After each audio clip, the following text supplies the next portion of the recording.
नैना देवी विधानसभा क्षेत्र के विधायक रामलाल ठाकुर ने प्रदेश सरकार पर हमला बोला है।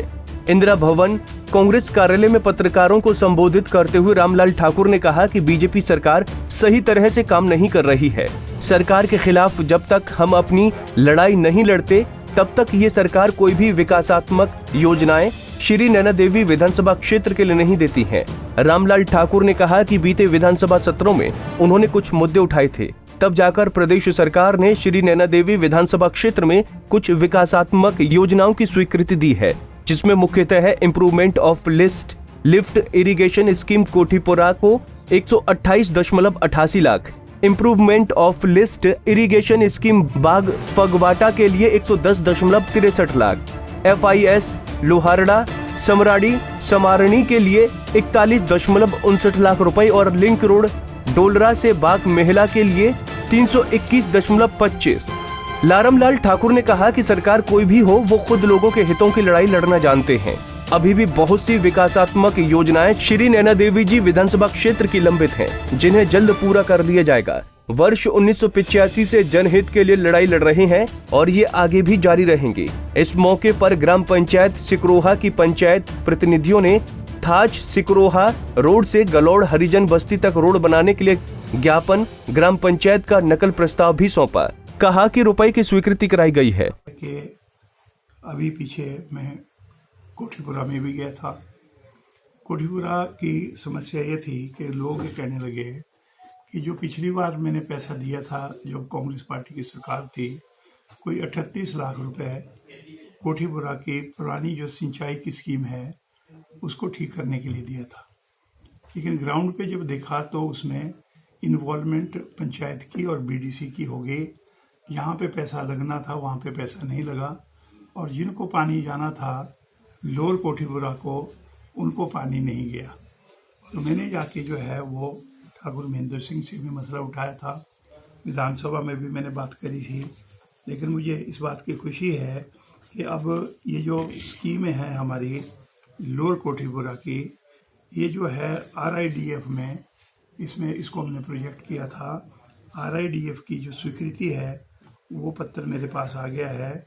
1,02,88,000 रुपये जो है वो इस स्कीम के ऊपर जो है वो खर्च होगा। अब इसके टेंडर होंगे और ये काम आगे चलेगा। दूसरा मैं कहना चाहूँगा कि एक हमारी सप्लाई स्कीम है बाग फगवाटा की। बाग फगवाटा के लिए जो सड़क है उसके लिए जो है ना पैसा सेंक्शन हुआ है, और ये बाग फगवाटा जो है वो हमारे जो सोलदा पंचायत है उसमें ये पंचायत है। इसमें जो पानी है वो पानी जो है वो नहीं जा रहा था, पुरानी स्कीम बनी थी, तो उसको ठीक करने के लिए, इम्प्रूवमेंट के लिए मैंने केस भेजा था। मुझे खुशी है कि वो प्लानिंग डिपार्टमेंट का पत्र मेरे को आ गया कि 1,10,63,000 रुपये इसमें भी जो है वो RIDF से जो है ना सैंक्शन हो गया है। तीसरी स्कीम मेरी एक और है, वो है FIS लोहारड़ा समाड़ी। एक कूल है पुरानी, एक कूल पे तो पैसा आता रहा है, पर ये लोहारड़ा समाड़ी कूल के लिए पैसा, पुरानी कूल है ये, इसके लिए, इसको ठीक करने के लिए और लोगों को पानी देने के लिए उसमें भी 41,59,000 रुपये जो है पैसा इसके लिए सैंक्शन हो गया। इसके अब टेंडर लगेंगे तीनों के, और ये मैं आपको सैंक्शन लेटर बता रहा हूँ। और ये मेरे को जो है वो 2 नंबर पे मेरे को जो उन्होंने, जो डिपार्टमेंट ने मेरे को जो सूचना दी है वो ये है कि ये लेटर 16 मार्च 2021 को ये डिस्पैच हुआ है, और ये तीनों स्कीमें जो है ना मेरी सैंक्शन हुई है। मैं इसके लिए जो IPH मंत्री हैं ठाकुर महेंद्र सिंह जी, मैं उनका धन्यवाद करना चाहूँगा कि वो जो है वो उन स्कीमों के ऊपर उनका ध्यान गया, और उन्होंने 3 स्कीमें जो है वो मेरी क्लियर करी। टोटल क्लियर हुई है 16 स्कीमें, 10 स्कीमों में से 7 स्कीमें मेरी कॉन्स्टिट्यूंसी की है। एक और जो है ना फॉरेस्ट कंजर्वेशन के अंडर क्लियरेंस होनी है। और मैं आपसे कहना चाहूँगा कि देहरादून में मैं खुद जाके भी वहाँ के अधिकारियों से मिलके अपनी लोगों की व्यथा को मैंने वहाँ पे भी बताया था। और मुझे ये भी खुशी है कि कभी हमारे फॉरेस्ट डिपार्टमेंट में जो अधिकारी होते थे वो आज देहरादून में जो है ना, वो जो उनकी सेंट्रल गवर्नमेंट का जो वहाँ पे डिपार्टमेंट है फॉरेस्ट का, उसमें वो चीफ कंजर्वेटर लगे वो वहाँ पे। मैं उनका भी धन्यवाद करना चाहूँगा कि जब भी डिपार्टमेंट से हमारे यहाँ की जो स्कीमें गई हैं उन स्कीमों में बहुत सारी स्कीमें हैं जो क्लियर हुई। लेकिन अभी जब मुख्यमंत्री जी आए तो कुछ ऐसा परिस्थिति पैदा होगी कि ना मुख्यमंत्री जी को मालूम, ना जो है वो डिपार्टमेंट के जो मिनिस्टर है उनको मालूम। लेकिन अधिकारियों ने आनन फानन में मुख्यमंत्री जी के कार्यक्रम में आधारशिलाएं ज़्यादा बनाने के लिए जो है उन स्कीमों के भी आधारशिलाएं रख दी जिनका न मुख्यमंत्री को मालूम है, ना डिपार्टमेंट के जो मंत्री हैं उनको मालूम है। मैंने पहले तो आपको बता दिया कि स्वार घाट और नीचे जो हमारा बस्सी में जो सब डिवीज़न है, दोनों सब डिवीज़न हमारे IPH के, उनकी सारी स्कीमें भाखड़ा से लेके चंगर एरिया और भाखड़ा विस्थापितों से लेके इन्होंने क्लब कर दी JJM में, और कहा कि JJM में अब इन स्कीमों के सुधार के लिए हमने जो है वो जो हमारा सोर्स इम्प्रूवमेंट है वो हमने करनी है। और मुझे हंसी इस बात की आ रही है कि जो स्कीमें जो है वो 15-15, 20-20 सालों से चली है, जो स्कीमें जो है वो 30-30 वर्षों से काम कर रही है। भाखड़ा माकड़ी की स्कीम भी उसमें शामिल है।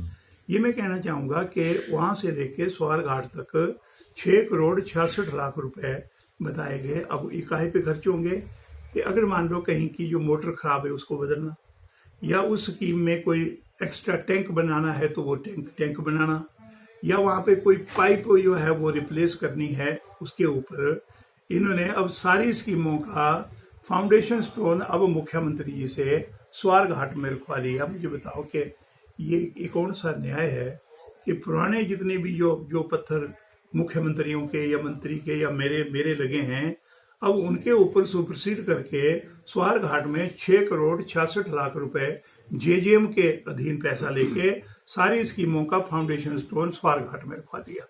तो मैं सोच रहा हूँ कि ये स्कीमें जो आ रही है, कभी मुख्यमंत्री जी का फिर दोबारा दौरा हो जाए तो वो सारी स्कीमों का उद्घाटन कर जाएंगे।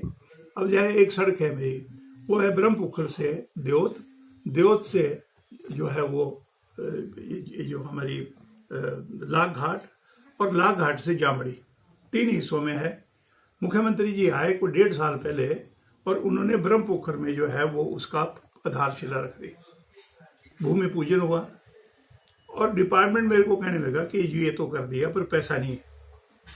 प्लानिंग डिपार्टमेंट ने मेरे को कहा कि आप 3 जगह पैसा मांग लो तो पैसा मिल जाएगा। तो हमने पहले उसमें जो लिख के दिया वो दिया ब्रह्मपुखर से द्योत के लिए, फिर द्योत से लाख घाट के लिए दोबारा और पैसा लिया, लाख घाट से जामड़ी के लिए और पैसा लिया। 3 बार पैसा विधायक की प्राथमिकता में डाल के वो पैसा आया। 1.5 साल हो गया काम चले वो तो, और अब स्वार घाट में उसी सड़क की जो है ना आधारशिला फिर दोबारा से रख दी। भाई क्यों आप मुख्यमंत्री की बेइज्जती करवा रहे हो? जिस सड़क की आधारशिला भूमि पूजन ब्रह्मपुखर में पहले ही कर दिया हुआ है जब वो जुखाड़ा में आए थे, तो आज दोबारा से उसका फाउंडेशन स्टोन रखने का औचित्य क्या बनता है, ये मेरी समझ में नहीं आ रहा है। ऐसे में कहना चाहता हूँ कि बहुत जो है, क्योंकि मुख्यमंत्री जी बड़े शरीफ आदमी है, उनको जो चलाता है वैसे ही व्यवहार करते हैं। यहाँ बोला होगा उन्होंने, और जो उन्होंने बोला वो अनाउंसमेंट यहाँ पे होगी। लेकिन जुखाड़ा में दामी घाटी में भी अनाउंसमेंट हुई थी। वहां पे कहा था मैं ITI लाड़ा घाट बनाऊंगा। वहां पे कहा था कि ये सिविल हॉस्पिटल जो है ना 50 बेड का जो हमारा मारकंडा का है ये होगा। क्या कहीं पे कोई एक बेड भी लगा वहां पे 1.5 साल में? मंगलवार को कांग्रेस के विधायक रामलाल ठाकुर ने पत्रकार वार्ता के दौरान बीजेपी पर हमला बोला है। विधायक रामलाल ठाकुर ने मुख्यमंत्री जयराम ठाकुर के द्वारा हाल ही में नैना देवी विधानसभा चुनाव के 1 दिवसीय दौरे के दौरान किए गए शिलान्यासों एवं उद्घाटनों को लेकर प्रश्न उठाए थे, जिसको लेकर बीजेपी के प्रवक्ता रणधीर शर्मा ने पलटवार किया है। रणधीर शर्मा का कहना है कि कांग्रेस द्वारा सीएम के दौरे की निंदा करना स्थानीय जनता को गुमराह करना है, जिसकी बीजेपी कड़े शब्दों में निंदा करता है।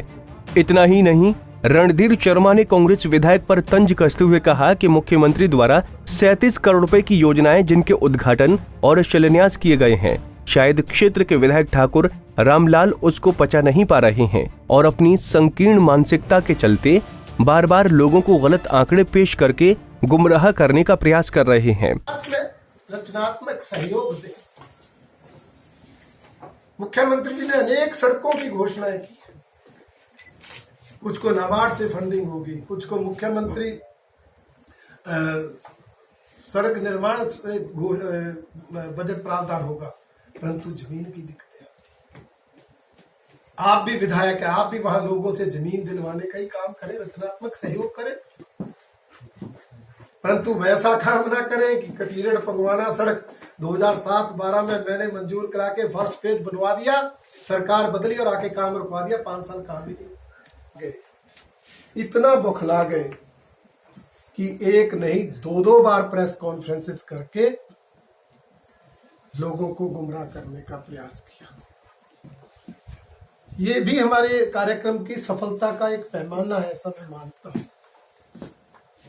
मेरा आरोप है कि उन्होंने जहां ये प्रेस कॉन्फ्रेंसेस करके अपनी निराशा को प्रकट किया है, अपनी हताशा को दर्शाया है, वहीं जनता को गुमराह करने का प्रयास किया है।